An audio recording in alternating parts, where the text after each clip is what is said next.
नमस्कार दोस्तों, आप सभी का एक बार फिर से स्वागत है आपके अपने चैनल सौर भानु में। अभी तक 2 एपिसोड सौर भानु के मतलब 2 वीडियोस बन चुके हैं, जिसमें पहले वीडियो में मैंने बताया कि हमारे भीतर का एक रावण जो है, जो हमें अपनी महत्वाकांक्षाओं और कामनाओं में दबोचे बैठा है, तो हमें एक राम नाम के ज्ञान की या राम ज्ञान की हमें आवश्यकता है, जो हमारे उस 10वें द्वार को खोल सके और हम यहाँ से फ्री हो पाएँ, अपनी जीवन से, अपनी जीवन यात्रा को समझ पाएँ, फ्री ना भी हो तो समझ पाएँ। दूसरा, जिसमें मैंने बताया आपको कि कैसे सौर भानु, जिसे आज हम राहु और केतु के नाम से जानते हैं, वो जब सौर भानु था तो उसने प्रकाश, सूर्य के प्रकाश को रोकने का प्रयास किया, क्योंकि वो शायद उनको एक मन में संशय था कि आगे चल के ये चीज़ें डिस्टर्ब करेंगी। लेकिन फिर वही है, वो प्रभु की इच्छा थी, तो वो होना तो था ही।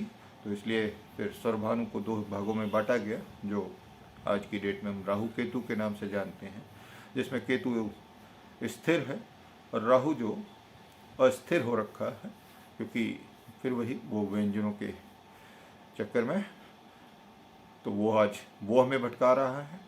तो हमें अपने उस स्थिर को समझना है और स्थिर को पकड़ना है, जिससे कि हम फिर उस यात्रा से निकलने का प्रयास कर पाएँ।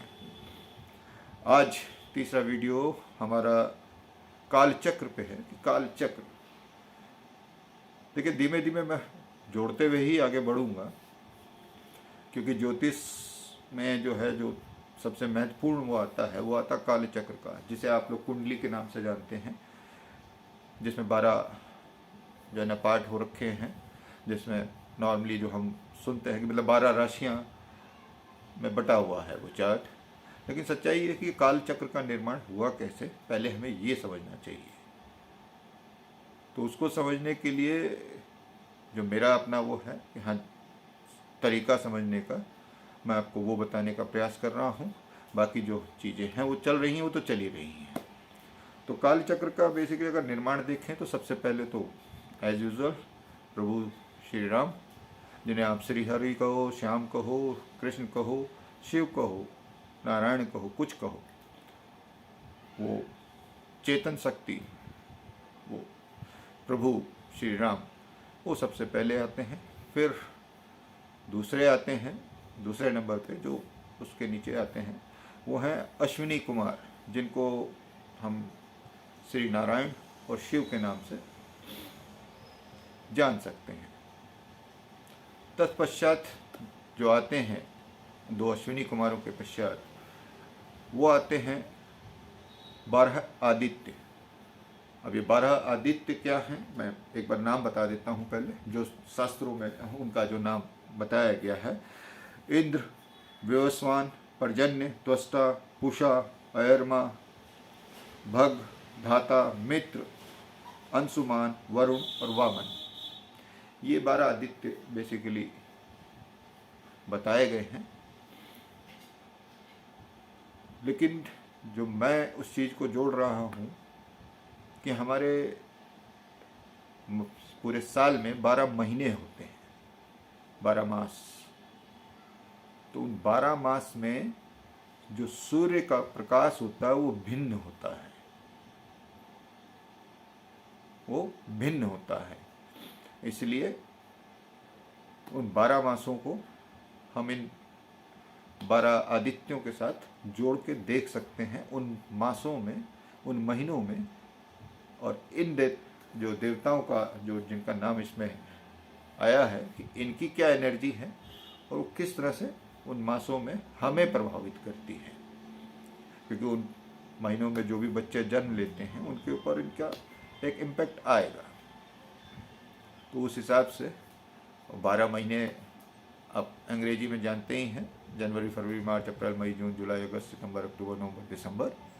और हिंदी में है चैत्र, वैशाख, ज्येष्ठ, आषाढ़, श्रावण, भाद्रपद, अश्विन, कार्तिक, अगहन, पौष, माघ और फागुन। ये हिंदी में है। ऐसे ही आप देखेंगे तो उर्दू में भी मिलेंगे, मुस्लिम्स में भी चलते हैं इवन पंजाबी में अलग चलते हैं, तो अलग अलग उसमें भाषाओं में सबकी भाषाओं में उनको अलग अलग उससे जाना जाता है। तो 12 आदित्य, अभी तक क्या हुआ, 2 अश्विनी कुमार, 12 आदित्य, फिर आते हैं 11 रुद्र। 11 रुद्र, रुद्र बेसिकली कहा जाता है शिव के अवतार कि शिव जो है उसमें सारे 11 रुद्र आते हैं। तो 11 रुद्र कौन कौन से हैं वो बता देते हैं।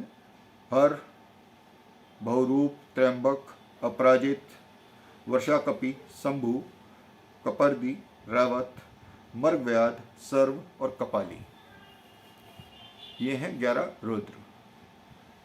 अब यहाँ समझने वाला है कि रुद्र कौन है और आदित्य कौन है। आदित्य है अग्नि और रुद्र है वायु।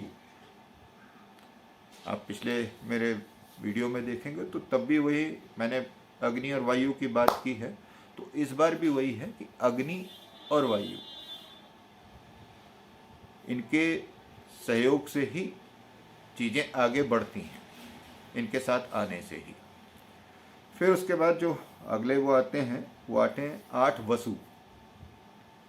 8 वसु कौन कौन से हैं? आप, ध्रुव, सोम, धर, अनिल, प्रत्युष और प्रभास, जिनको बेसिकली धर को धरती, अनल अग्नि, अनिल वायु, आप अंतरिक्ष, प्रभास आकाश, सोम चंद्रमा, ध्रुव नक्षत्र, प्रत्युष सूर्य।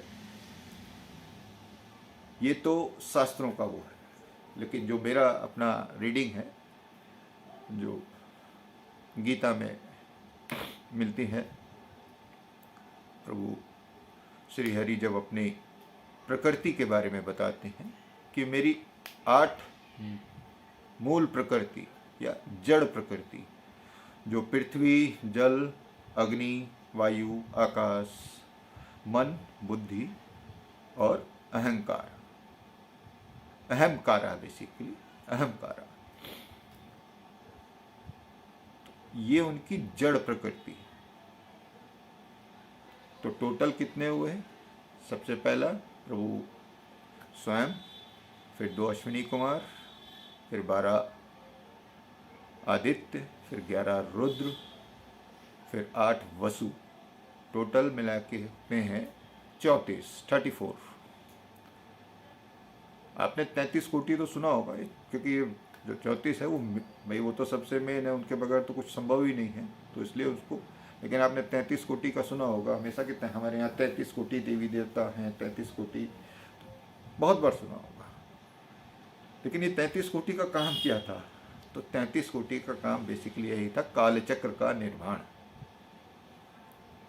तो उन्होंने मिलके इस कालचक्र का निर्माण किया है, जिस कालचक्र में हम चल रहे हैं लगातार।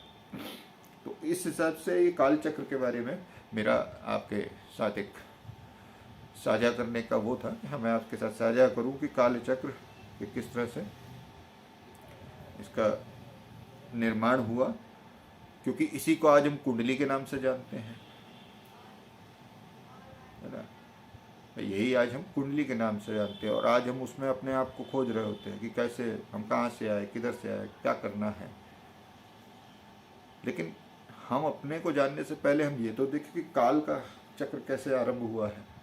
तो अभी मैं जितनी चीज़ों पे चल रहा हूँ वो वहाँ से ही है, बेस से, ज्योतिष के बिल्कुल बेस से मैं स्टार्ट कर रहा हूँ।